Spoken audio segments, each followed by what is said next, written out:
আসসালামু আলাইকুম, welcome to my channel. আশা করাম আপনারা যে যেখান থেকে দেখরা ভালো আছেন। আলহামদুলিল্লাহ আমরাও ভালো আছি। আজকে আপনারা লাগে ছোট্ট একটা রেসিপি লই এলাম, আশা করাম ভালো লাগবো। গত কয়েকদিন আগে আমি বাংলাদেশি ইমাম ইউকের চ্যানেলে দেখছিলাম, তাই একটা চিকেন বেক করছইন অথবা গ্রিল করছইন। সো সচরাচর আমিও ওলা করি, সো আমার লগে তানটা ম্যাচ হয়ে গেছে, অথবা তার লগে আমারটা ম্যাচ হয়ে গেছে। তো আমি আর কি ভাবলাম আপনার লগে শেয়ার করিলাই। আমি এয়ার ফ্রায়ারও বেক করমু।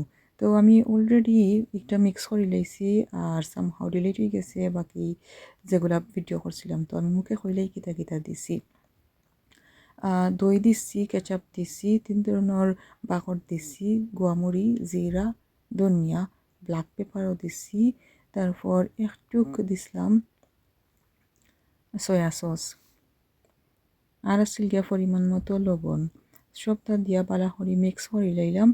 আর এয়ার ফ্রায়ারের মাঝে একটা ফয়েল দিয়ে একটু স্প্রে করে দিছি অয়েলটা, আর নাইলে নিচে রাখার সম্ভাবনা আছে।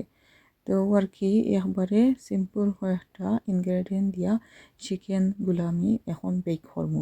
সো 180 ডিগ্রির মাঝে করছি প্রায় 30 মিনিটসের মতো। তো দেখতে পারা আমার চিকেন গ্রিলগুলা হয়ে গেছে অলরেডি, অথবা বেক হয়ে গেছে।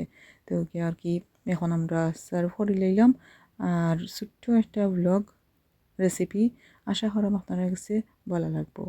যদি আমার রেসিপিটা আজকে আপনার কাছে ভালো লাগে, লাইক কমেন্ট শেয়ার করবা। আজকে তখন পর্যন্ত আল্লাহ হাফিজ।